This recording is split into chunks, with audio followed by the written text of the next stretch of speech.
stand over there. Can you see me? Yeah. Hello, friends. So the sun finally came out after like several days of rain, but it's almost the end of May, and I wanted to get this garden tour recorded.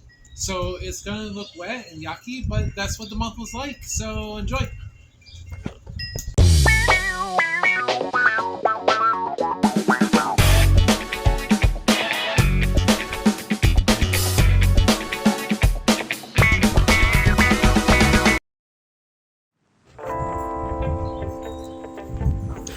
Trying to do something different this month. We're coming in the garden through the Japanese painted ferns and the bleeding hearts. The bleeding hearts have proven to be the champions over here at covering this whole space, kind of crowding out the hostas that used to live here. And they got seed pods. But we had this pedestal that it's good for a flower pot, currently with that purple phlox. Duck and some pretty flowers on the steps and a turtle filled with cilantro and on this little garden down here, a little baby duck and some beans. These are all salvage things from other parts of the garden. Then we get in here and the lemon balm is doing its thing and the peas are doing their thing. That little patch of bee balm, I'm looking forward to seeing the color there. But look at the peas. Peas are doing good. And this lemon balm, I'm going to have to cut it back. The peas are doing good into the lemon balm. It's just gentle guiding in the garden. We got tomato seeds were planted in here and stuff. These are zinnias. I don't know what variety of zinnias, but those are zinnias. I'm going to fill that whole pot with them. And our sea kale, I feel like I should get more of this started. It's a perennial kale. We've been growing it a couple years. It's surrounded by some yellow wood sorrel and some violets. And here on some nasturtiums are going to cascade out the sides with the kale in the middle. So, plants. And the fairy garden looks very much like a battle zone or some kind of massacre.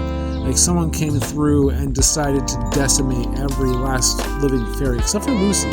Lucy sitting there was doing okay. In the back is our wall of raspberries, and you can see where the berries are starting to form up. There's some fresh meristemic growth too. But look, all these spots where the flowers have fallen. Oh, there's some sad kale there. This is like the living dead of kale. Maybe I'll find something clever to do with this. I'm just glad it's alive. I took it out of the basement. And this bush is all Jerusalem artichoke that's way too dense in that container there. That's awesome. Next to it is a hibiscus that needs to find a new home. And down here, some agastache. And various other things growing. And the roses, oh my goodness, can't wait for all these rose blossoms are lining our bush. It is doing beautiful, it is coming to shape. And then back down along the fence behind the rose, we have these succotash beans. Probably way too many of them for the space there. But we're gonna see how much of this fence we can fill in. This is a blue hyssop. Gonna get some beautiful flowers. This is some bee balm that I'm probably gonna chop down before it flowers just to harvest the leaves. And down here, next to that little kale thing, you see that? See that in the middle? It's 3 leaves of the flying dragon citrus, the Poncarius trifoliate. Those 3 leaves where it gets that trifoliate in its Latin name. There's the Roman chamomile, my perennial chamomile, with some weeds growing in the middle of it. Some freckled lettuce that looks really gory and bloody, and I look forward to it growing so we can munch on it. I bought 2 brandywine tomato plants. I planted one here next to the dwarf primrose. We'll see how that does. And then our oregano patch. The oregano patch is quite large, and so I put a planter in the middle of it. That planter is raised up. Gonna be some cool kale with some nasturtium going around it. This works. This is the Nero de Toscana kale. You'll see it when it grows. A blueberry plant and a patch of uselessness. There's some violets and some clover and stuff. And a pot of zinnia. Not useless, it's pot of zinnia. In the back here, around this, there is a white grapevine. So those little clusters. This will be the first year that we get grapes off of this one. And it goes down the fence. And it will be exciting.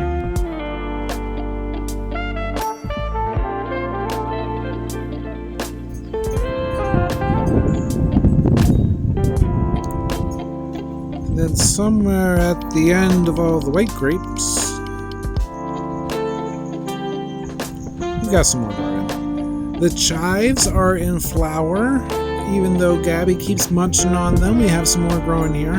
This is the chive corner. They keep coming back. You know how that is. Some beautiful clover occupying this space until the peppers can really grow in. And then over here, this red leaves are the mustard plants because they sowed their seeds everywhere, and I'm letting a lot of them grow. And of course, I snuck some more peas in here because you can't have enough peas. And oregano that's growing like a weed all over the place. Oh, over here, this is the one itsy bitsy baby okra plant that really doesn't like the nights down in the 40s that we've been having recently, but it is the only okra plant currently growing. Oh, and our little monastery guy, he's on his way out. He's cracking up. Yarrow and coneflowers. They are doing what they're supposed to be doing. They're filling this space up. They'll be flowering in the coming months. It's not even summer yet. Deep under here, we got some volunteer strawberries crawling around. And a gnome, of course. And some honeyberries. This is our honeyberry bush. These babies will be ready to eat in the coming weeks. I can't wait.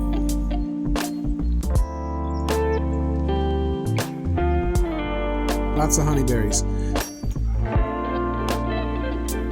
This container had catmint. It's not really growing back. Maybe that little bit right there is it. But the rest is weeds, and it's taking up space. Over here we got some. This is the cilantro bed. Much of the bigger cilantro is grown in the basement, but you can see where the seedlings are coming up. And there's some coneflowers along the wall in the back, and some strawberries down there. But this here is the beautiful pinkish container of kale. These were seeds that I harvested and replanted, and we got pink kale out of it. I wasn't expecting that. Hopefully some pink dandelions sometime soon. There's little seedlings there. I know that's what we got. And the strawberry patch with many different types of strawberries. It looks like some kale being weedy in there. But strawberries and strawberries. And this is a carrot patch with more of that mustard. And the mustard roots don't go down deep, so I figured the carrots will be okay. I keep harvesting the leaves so they don't overshadow too much. Like these big leaves here. Make a sandwich with them. With some salad. But they're coexisting nicely. And Mr. Danvers over here, he loves having his crop growing. And next to his house, this big magic beanstalk of a vine is our purple grapes. The kind of sort of Concord grapes. There's a couple clusters, but a lot more growing that needs to go on here. We'll see how that works out. And the second honeyberry bush, much bigger. It has its own atmosphere here. And I'm fine with that. Because when you get in here, there's so many berries. And if we're harvesting these and we get to most of them before the birds do, I will be so happy. And in the back, there's some raspberries that are kind of tucked in and hidden behind it along the fence. Berries upon berries. It's an important berry corner. Down below, there's some parsley that has been growing, and a couple of random volunteer strawberries and berries upon berries. There's a potato bucket. Kind of nonchalantly there. And all these weeds. This patch has gone wild. I'm probably going to have to rip it all up or to keep putting... Is that a carrot? That might be a carrot from last year. I don't know. I can't find a base of it. But yeah, we're going to have to do something with that spot. These are carrots. I put some carrot seed tape here, and you can just start to see the little tiny seedlings of the carrots popping up there. So, you know, it's doing its job. Except for growing some weeds, too. Yeah. Being conscious of weeding this year. Kind of, sort of. This is a little seasoning bucket for Jen, my love. Most of these things were purchased from the store, except for the red mustard. Because the red mustard grows everywhere. Here's another blueberry bush, the more successful blueberry bush, with little tiny beautiful white flowers that are going to turn into blueberries, and we're going to get a couple handfuls of berries off of this. And Freya's Christmas tree. It'll be ready in 20 years. Some peppers. Lots of red mustard volunteered all over the place. I mean, if you stop and look here, there's red mustard, but there's also morning glory seedlings in there, which are a little bit different shape. And there's plenty of Rose of Sharon. Here's some stuff that I've managed to scoop up. More cups I'm working with. Microgreens or densely sown stuff. Almost at the point where I'm going to be chopping some up to munch on. And then back behind that, we got our crab apple tree that occupies some space here. It's alive and doing okay. And some coleuses. This random grapevine, I'm not sure what's going on with that, but I'm encouraging it if I can get it going towards the fence. Some kales that I planted here. Little tiny coleus that got started from seed. We're going to see if we can get that to stay alive. And these are apples. See that? That's an apple. Those apples belong to our September Wonder apple tree over here. We got apples. I'm gonna have to figure out how to support these branches, but we got apples in them branches. And some more reddish, purplish kale.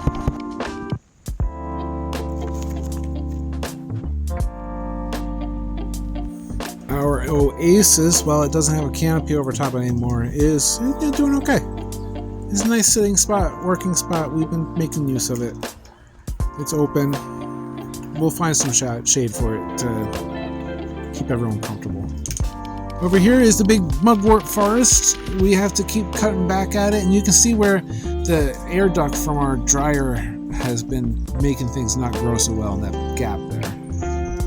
And beyond the mugwort, I put a bunch of beet seeds down here. There's a lot of stuff besides beets growing here. We've been eating the violets and the mustard, and I've been pulling stuff that I don't recognize. There's clover there, there's kale there, there's peas growing up in the back. But this is a interesting mix. Like, there's some weeds that I recognize that I'm pulling. But there's also a lot of stuff in here that's like, doesn't look like the beets that I planted, you know? Oh, and there's a mushroom. I'm so proud of our fungal growth. And lots of red mustard everywhere. That basil didn't do so good when it came to the cold, but this clover did.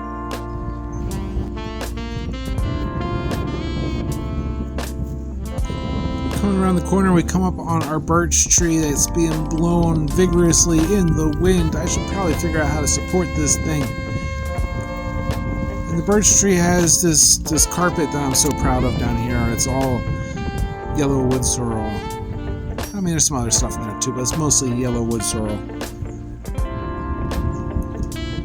And some slag glass. And some dreadnought down here looking all pretty, doing its thing. And right next to all of that, with this violets here, is this densely sown field of kale. And you have the ferns in the back, and I think those are asters that are popping up everywhere in the middle. But most of this is Ragged Jack or Russian red kale. Oh, And those white flowers, those are strawberries. And, you know, that's just some weeds. And we get far enough down here. Those big leaves, those are clary sage. Yeah. This is a bed, you know, with a squirrel doing its thing, being a bed. Here's another container of Jerusalem artichokes.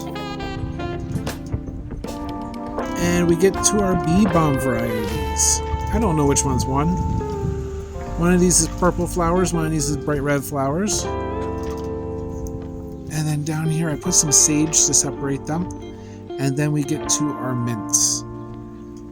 I think this one is the chocolate mint. And our new family in the mint family, our variegated pineapple mint. I'll be putting that in the ground briefly.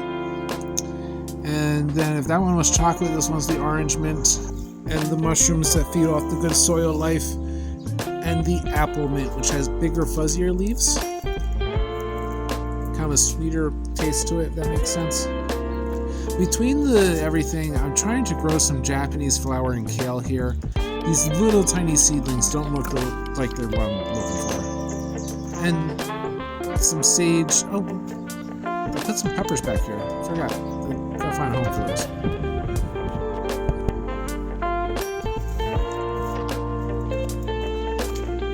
Out by the road, we have these awesome bearded irises that are blossoming.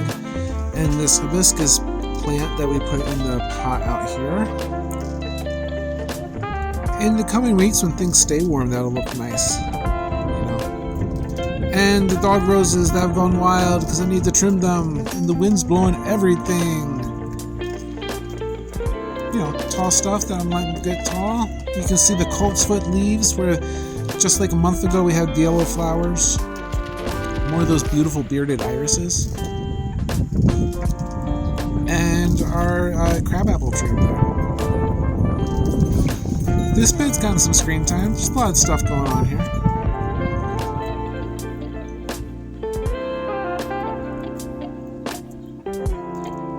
And our bird cage. With some hidden beauties inside. I'll tell a story about that sometime soon. And the dog roses. Once again, I said I have to trim these back. Gotta find my clippers.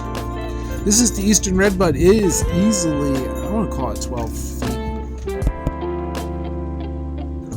And then down below, the coltsfoot and the yarrow fill in here.